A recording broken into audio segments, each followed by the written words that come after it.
Welcome to the Fempire podcast for women building empires where your health, relationships, and wealth rise together. Here we focus on what moves the needle the most.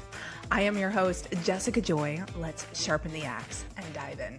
Today we have a special guest. This is Cielo, and she specializes in somatic therapy for trauma. She helps people rewire their brain, connect with their heart, and embody their true self. Julie, thank you so much for being here. We're so excited to gain wisdom from your expertise, and I think people really need to get connected to the body more. So welcome. So happy that you're here. Yes. So we would love to know more about what you do, but also how did this work evolve? How did you get to where you are in doing this? So I became a healer, and that was about 30 years ago. So I opened up my own healing clinic and then worked with tens of thousands of women over 20 years, having a clinic, leading worldwide retreats, speaking on stages to large groups of women about wellness and how spirituality fits into wellness. I myself was a complex trauma survivor, and I was very successful in my careers. But it wasn't until after I created my second multi-million-dollar company in my 40s, I invented the first non-alcoholic drink company in the United States and launched in Los Angeles in 2019 at Erewhon. So after gaining national distribution and doing a lot of big things, I had to close the company after a tragedy had happened. And at that point, I had already said goodbye to my entire family, and I've been estranged for almost a decade. I'm no stranger to challenge, but what happened after I closed the second company was a moment that inspired everything that I'm doing now, which is the fact that I heard a demonic voice living inside of me that told me that I was the biggest loser, that I will never find anyone to love me, I'll never be successful again, and I should probably just jump off a building. And I heard this voice, and I thought, wait a minute, I'm estranged from all the toxic people in my family. I have immaculate boundaries. How is it possible that I could have this demon living inside of me, and that if anybody needed to be extricated from my life, it was that voice, the voice of the harsh inner critic. And I knew I needed help. This was just a few years ago. I closed my company in 2022. By 2023, I was on my knees and realizing I needed to upgrade my life. I had used a lot of great survival skills to get me to the point that I had created two multi-million-dollar companies and everyone was applauding for me, but nobody knew that I was living with a demon inside of me. And that was really the issue that led me to somatic healing. I had already done therapy, yoga therapy.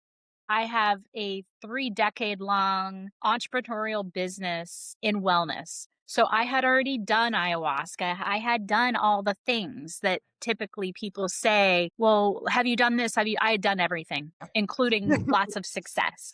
But what I hadn't done is really looked at how my old survival patterns were affecting my life now and how I truly needed a massive iOS upgrade.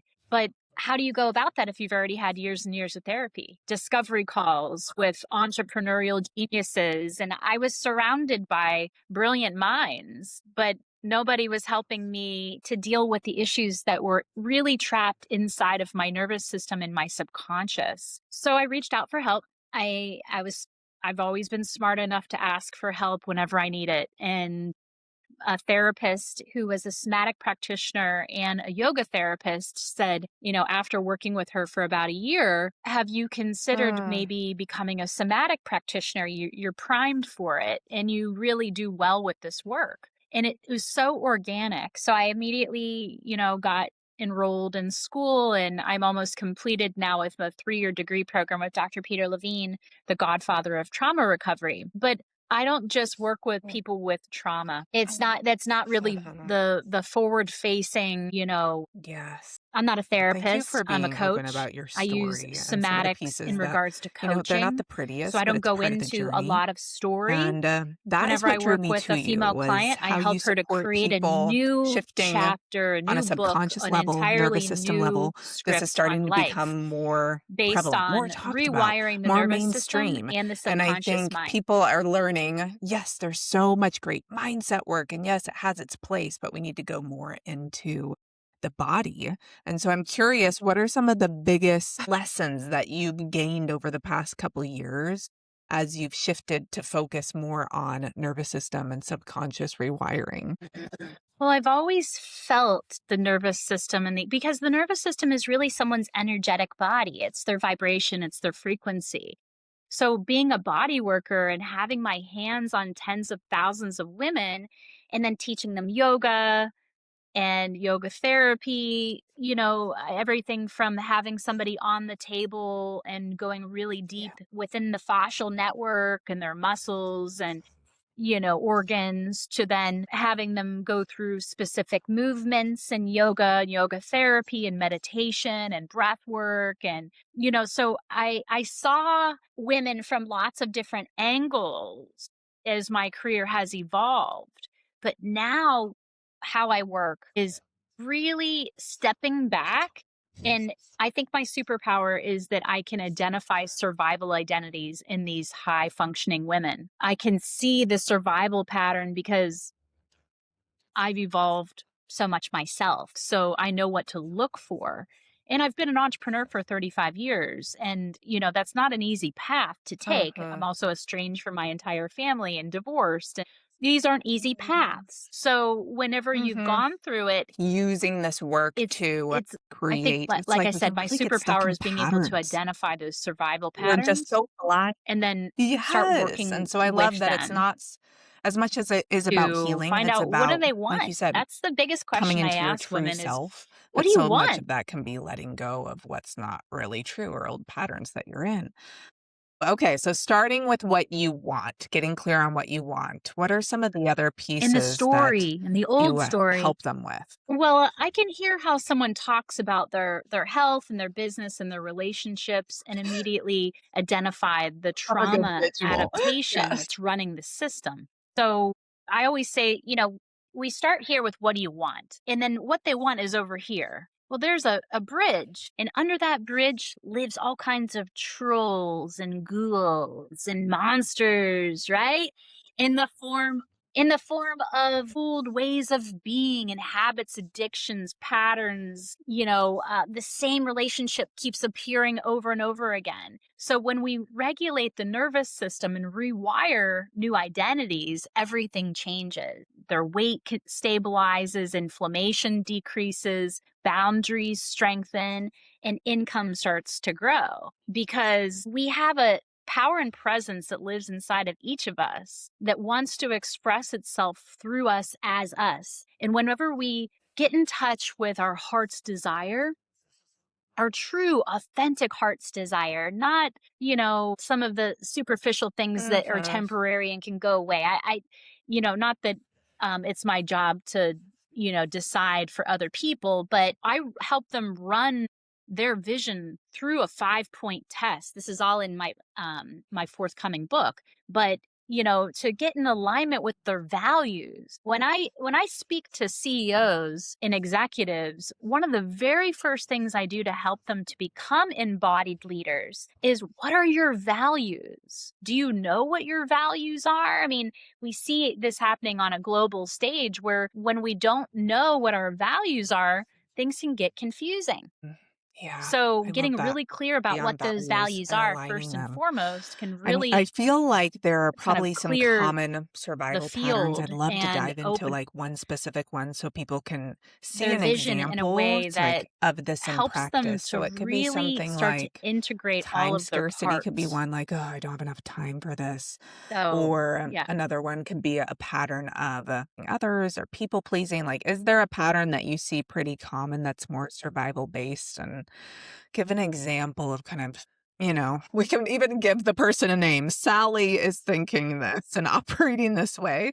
I find examples can really help people make it tangible. Well, remember that entrepreneurial women or women that are aspiring entrepreneurs in midlife are also navigating hormonal shifts, aging parents, teens, visibility fears, leadership pressure, financial expansion, identity transformation. Uh-huh. So I customize work with each individual by addressing their stress addiction and cortisol dependency because these women are high functioning human beings. That's how they've gotten to where they're at. And oftentimes, people pleasing will really limit somebody from being able to achieve success. So this one, it depends on where she's already at on her journey, but the symptoms that I mentioned are oftentimes the things that will lead a woman to start looking at, do I have stress addiction?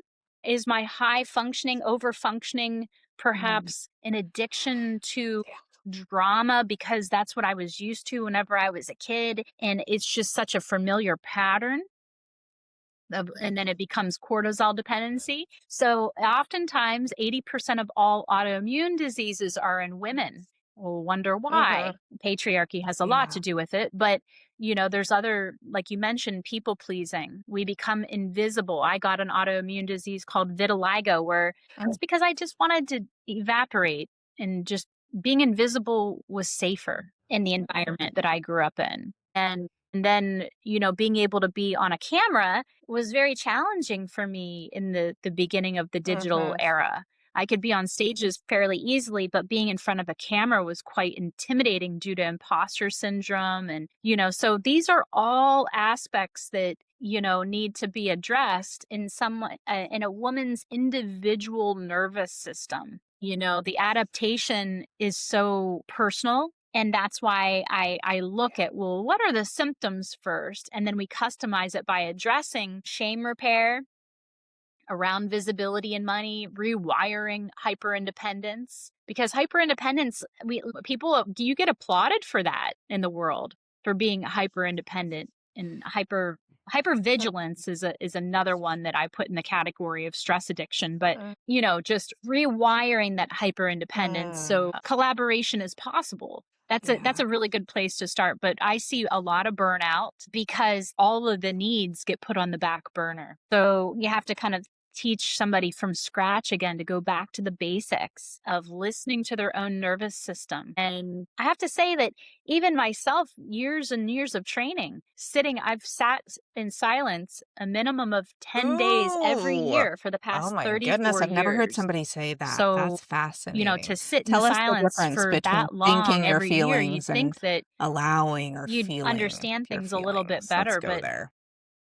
I was thinking my feelings for most of my life. Yeah, it's humbling. So, in this work that we do, there's a lot of talk about mindset. And this is why mindset will only take us so far. If we're living in a body that somatically in the body and the nervous system does not believe that they are worthy of receiving good things, you can mindset and give that person affirmations until the cows come. They could sit in therapy for 50 years and still be frozen in time, because really where the real healing happens, Jessica, I is in want the to. action.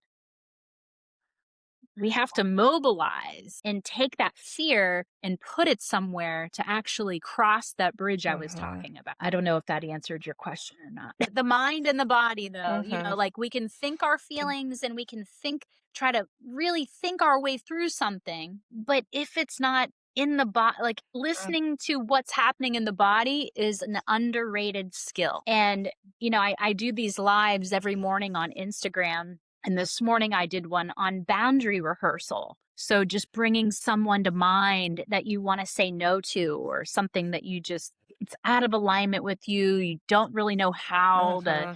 you're scared about vocalizing your thoughts or your feelings about something. So I lead people through boundary rehearsals where they get to say no, no, in the body first. And that can bring up a lot for somebody because they're like, oh my gosh, what's going to happen to me?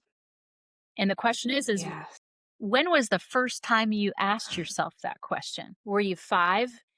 And maybe if you vocalized your needs that you would be thrown down the stairs. That's what happened to me. And when horrible things happen to you by the hands of the people that you should have Mhm. been able to trust, Yeah, that absolutely. can really And some set yep, into someone's nervous system. and the So every time sympathetic nervous system that's they just have a activated. need, You they just can't can't. vocalize it because Yeah. fear just shuts them down. Mhm. Mhm. There's trauma responses. There's trauma response. There's 5. Fight. We all know fight and flight. But do we really truly understand freeze and fawn? Fawn is the Mm. most common one in women. It's a blend of freeze and appease.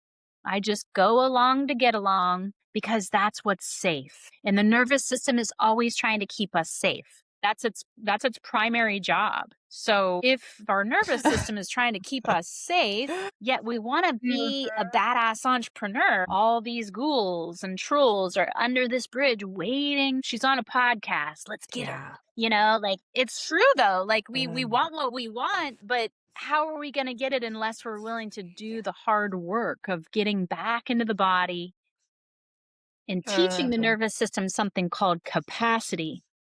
So building the capacity to be able to feel more emotions and Mm. get the body to calm down. Mm. And when we do that, inflammation decreases, and we stop chasing approval and validation, and we stop sabotaging success at the edge of expansion. Mhm. We might get Yeah. there and be like, oh, the body just freezes up, or it goes, well, I'll just go along because Mm. I did that for so many years of just, Mhm. being in rooms where I could have shined, but I was just so scared to put myself out there because my mother Yeah. was my first bully. There's 2 things that stood And out to me when about what your you mother's your said. first One bully is, and, the that's a level of lot of leaning into the fear of unraveling that allowing you need yourself to to feel do. certain things and almost retraining your response, like, "I'm going to let myself feel this." And I loved what you said about rehearsal. It's like, you, for example, like, let's rehearse, like, have an opportunity to allow ourselves to feel this thing come up when we say, hey, no, this is a no for me. And oh, I don't want to because, I just want to keep the peace and practicing. Oh, we can allow ourselves to feel this. How do you help people get on the other side? Let's say you do notice like a freeze response and you're in this rehearsal and you're in like this is how I would operate in it. Be like, okay, I'm going in. I'm gonna practice this thing that I know is gonna activate my nervous system. I'm going to let myself feel it. I have practices I think that may be more mindset driven where I'm like, okay, let's talk ourselves through this. So I'd love to hear some somatic practices of working through this. Yeah. Ooh, I think some of the boundary ones were good, or sometimes there will be things. So let's take an example of something that's scaring you right now. Anything personally? Could you bring to mind Oh, okay. somebody that's challenging your boundaries in your life right now? Do you have anybody that you could bring to mind, or Okay. maybe Thank just a you. Okay, story or I a do have memory in one that your I'm a it little could just be a stumped on. memory because Is that what we what you want to do I don't is allow that material in the nervous ah, system to come up now in this moment. yes. I mean, it will be odd. Do I need to give you context? Do you It's find not about or performance, do you feel honestly. safe It's about closing when your people eyes? use Do you their feel safe voice. closing your eyes? You can feel into your Okay. body? Let's try it. Okay. No, no. It's not you don't need to share. All you Okay. need to do is bring it Yeah. up in your own body by allowing yourself to allow the memory or the conversation with just see the person in front of you, and I want you to feel Yep. what happens in the body when you bring that up. Just notice where there's contraction. Okay? You got it? Okay, so you're feeling what happens inside of the body when you bring to mind that situation. Now I want you to go to the place in your body that feels Mhm. most pleasant right now. Scanning the body, noticing one place in the body that's most pleasant, comfortable, relaxed, and warm. Can you feel that place? the gentle place, feeling into that place, maybe seeing a color or a word that's associated with that pleasant feeling. I just saw your shoulders relax. Oh, how beautiful. Now I want you to go back to that person standing in front of you, challenging your boundaries. You see that person, that feeling. Notice if the sensation that you felt in your body the first time is any less now. Okay.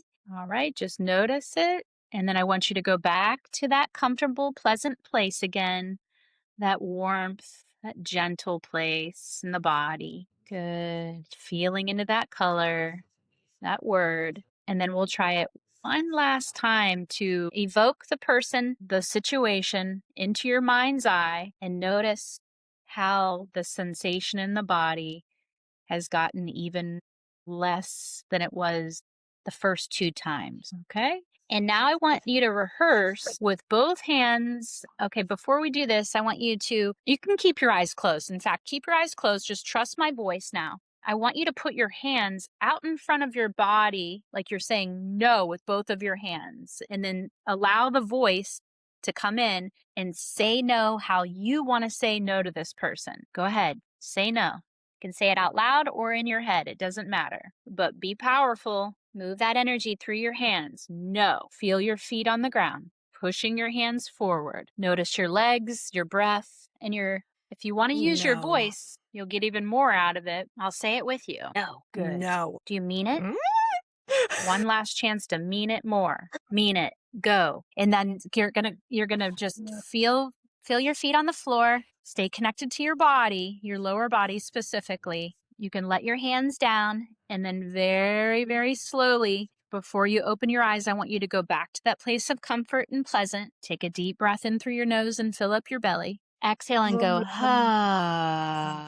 the sigh. Yeah, some vagal toning is very helpful. So don't be afraid to use your voice. Go, and then very slowly, you're going to open up your eyes and notice how your vision is narrow first, and then allow your vision to widen. And you might even want to look around your own room just at a couple objects to reorient yourself back. Good job. So this work is very slow. It's very slow and it's very soft. And that's what high performing women really need, is to remember what I told you led me to this work, my harsh inner critic. I've had to replace that. I've not had to, but I replaced that voice with a soft, compassionate companion that I can rely on, my own inner best friend, cheerleader. And that new voice is what helps me to keep coming back to this softness. Such a big piece of this in my own body first, so I'm able to just hold to share a little of space my for other women. experience. I see this as conscious repatterning. How I can tell I've changed in an experience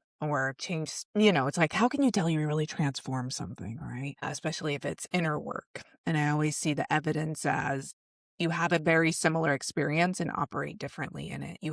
It's like the same thing happened, but you handled it differently or you felt differently in it. And I always celebrate those, and so this is oh, yes. Yeah, there was, it's like, oh, it's a great I always say idea, transformation isn't real this unless it body lasts. work, my mind wanted to be like, oh, let's figure this out. Okay, where did this come from? It's like, no, just practice relaxing. So funny, the spot was my ankle. Yes, that's it. Practice staying in the body, because if all of the messages that we've gotten in the past that have said you're smart and you can figure it out, your mindset is the only thing that matters. Like, these beliefs that we have limit us, because really where healing happens is in the now, in the body. And this is what led me to this work, is this realization that if I still have this demonic voice inside of me after creating 2 multi-million-dollar companies and going through years of therapy and estrangement from my entire family and a divorce, maybe the common denominator is me. And that was very humbling and eye-opening.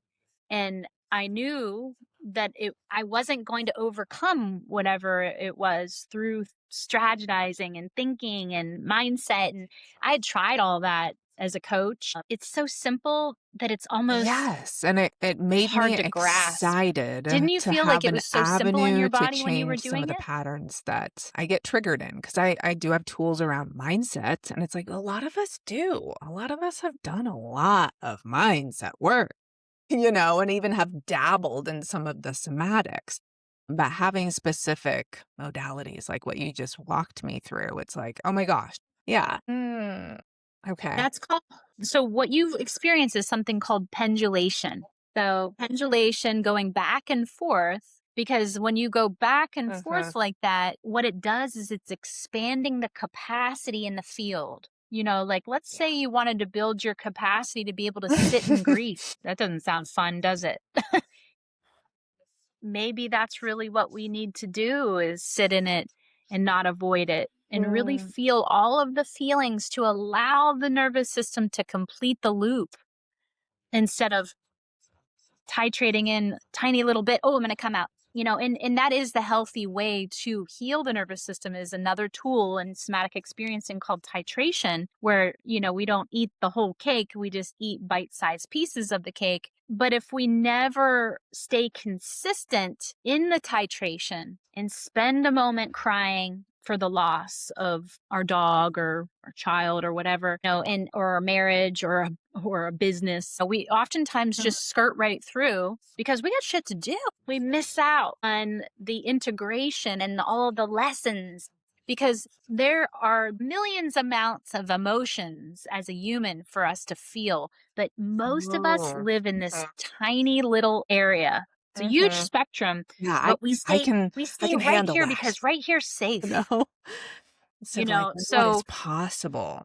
I see this all as developing the most yes. beautiful relationship with yourself. And even they're not even necessarily negative emotions, but you could call them that. Um, and just having it's just a beautiful relationship even with those. Yeah. Well, they're teachers. Triggers are teachers. Like, I had a client Mm, recently confide that she was jealous of her sister mhm. and she was really shame-filled about it. And I said, "Congratulations." And she said, "Why would you say that? That's a negative emotion that I'm like I." And I said, "Well, you really got shame locked in on that, don't you?" And she was like, "Oh my gosh." She had a huge epiphany very quickly that she was keeping herself in this, what I call the dirty diaper, where we literally like shit our own pants, but we just like wiggle around and sniff in it. Like, why are you doing that? Get out of the dirty diaper. Like you Mm, can free mhm, yourself by saying, I'm jealous. Not that you need to be proud about it or anything, but like, mm. I'm triggered.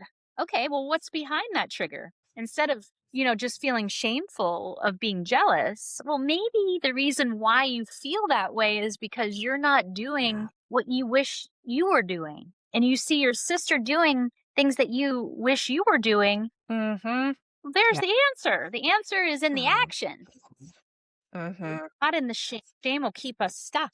We build mhm. wealth by not abandoning ourselves anymore. It's not like Yeah. I'm going to do this, this, and this, and then I'm going to build wealth. No, we build wealth by stopping old patterns that we've been abandoning ourselves for so long, and then it Yeah. comes to us easily Same and with health. I'm effortlessly. such an advocate of all the inner work. So thank you so much for sharing your expertise. And that leads into the gift that you have brought, which is around shame, it's like, oh, the more people can have tools around releasing shame, the better everybody's going to be. So tell us about the gift that you've brought, and then we'll tell them how they can get it. It's a free lead magnet that I had created a while ago, probably a couple years ago, on shame, because shame was one of the biggest obstacles that I had to overcome. And it's about 25 minutes. It's a little mini practice of somatic therapy for shame. And they can find it at juliecielo.com. It should pop up right away. It'll lead to a video where they can do it at their convenience and, start to get into the body. And then if, they want more, they'll Perfect. be Yes, I know you have on some my exciting new list. things coming up that are a little bit secret, but I'm a huge advocate of the depth of the healing work that you're doing for people. And absolutely in alignment with Fempire. Like this inner work would health, wealth, relationships would all rise as we do these, this nervous system rewiring, subconscious rewiring, becoming our own best friend on a real deep level, not some cliche. Not some Oh, I know. self-love bubble bath crap. Like, no, I tried all that. It Like, never I worked. I'd know. still It be a can really miserable lady in the be, bathtub. I know. It's like, I mean, bubble baths can be avoidance, you know? Anyway, we won't go down that rabbit hole. But is there, Yeah. before we head out, is there anything else that you want to share with our audience that just, I would just say that if any of this resonates with anyone, if they're perimenopausal, postmenopausal, building a company or wanting to be their own boss in their life, maybe they have autoimmune symptoms or weight struggles, addiction patterns, burnout, just know that those aren't personal failures. They're not. They're just adaptation, survival adaptations, and it comes from complex trauma that lives in our nervous system. Trauma doesn't know time. Trauma is not about one incident, it's how our nervous system has recorded it. So we can build a sovereign life from healing the nervous system and going from a nervous system that feels unsafe to safe. And that safety we can bring into our relationships, into our businesses, and start to stabilize. And that really is the work. So come on over to the Thriving Scapegoat podcast that's going to get relaunched in mid-April. And the book will be out in June. Teacher trainings and all of that will start in September. So thank you so much, Jessica, for having me. absolutely. Thanks for walking me through that practice. And for all of us, it's Great. that's how the work gets done, is those moments of turning inward and it's like, well, what's under the hood? Let's meet her there and work through the things. Thank you for being vulnerable. Thank you for being vulnerable. That really shows your strength. Yes. I always lean into what scares me. It's very exciting. Let's go. It's duality. There's the part that's like, I don't want to, but I do. And ultimately, like, I find that's one of the best compasses I've found is excitement, but fear. That's go. Yeah. So I wanted Keep the that expansion opportunity going. with you. I'm like, let's go. I'm like, please. And I will be using that. There was something in my past that I really felt blocked around. I'm like, anytime I would revisit that memory, I was like, how do I adjust this in my nervous system? I really felt stuck because I was using a lot more. Well, always go from your head to your body. Yeah. From your head, you can use the head to identify the trigger, but then immediately go into the body. Yeah. Yes, I'm so excited. I'm excited for all the things that you have coming out. So go find Julie at her website, Cielo.com. It's Cielo, but it is Italian. Learning. Thank you so much, Jessica. I can't wait for more. Yes, everybody have a wonderful day. Take care.